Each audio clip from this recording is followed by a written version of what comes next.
نه چې د عمران خان نه بغیر یو سړی هم نه منو. بسم الله الرحمن الرحیم. ګرانو عزتمندو، په دې ټایم باندې غازی کې موجود یو او تاسو زما بیک گراوند باندې هم کتلی شئ او زما دا مشران دي چې دوی به موږ له پاکستان انشاءالله ضرور ازادۍ ولې چې څه وخت کې د اویاو اتیاو کالو باباګان راپاسي، نو د دې مطلب دا دی چې دا کار اوس کېدونکی دی. بابا څه ویل غواړئ؟ دا اوس کومه جذبه ده؟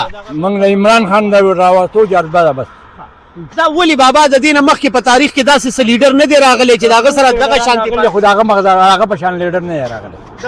عمران خان کې او په دې نورو کې څه فرق دی ستاسو په نظر کې؟ ډېر فرق په دې دی چې ظالمان دي هغه او ظلمونه کوي او زموږ د قوم سره ظلمونه کوي. ښه بابا، ستاسو دا څه وجه ده چې تاسو ماشاءالله روان یئ؟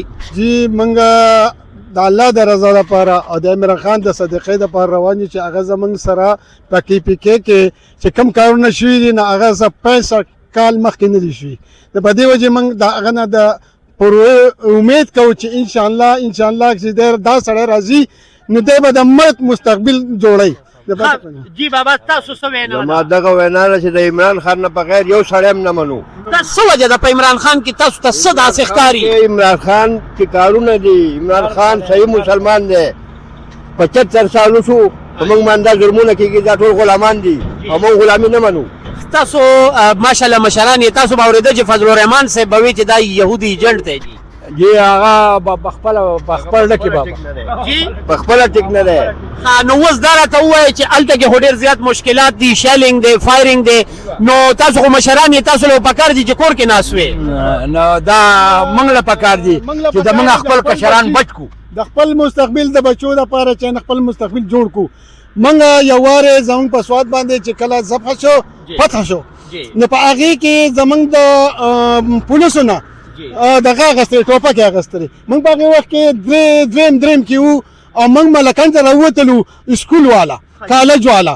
نو هغه الله چې نه زموږ هغه مسله حل کړه او د هغو ته هغه ټوپکې پاتې شوې. نو موږ ووایو چې موږ دا خلک نه راوځو، نه عمران خان راپرېږدي نه زموږ مستقبل جوړېږي. په دې وجه باندې موږ څه وینئ چې دا کم لانګ مارچ و دا درنه چې دا د دې په وجه به د خان صاحب ازادي وشي؟ انشاءالله موږ د هغې په روزونو نه ځو.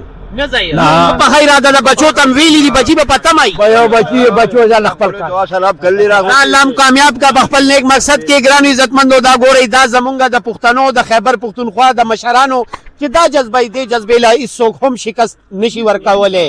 نو ګرانو عزتمندو، موږ سره اوسئ او د اپډیټ به راکوو تاسو ته د اسلام آباد. یو جهان مننه.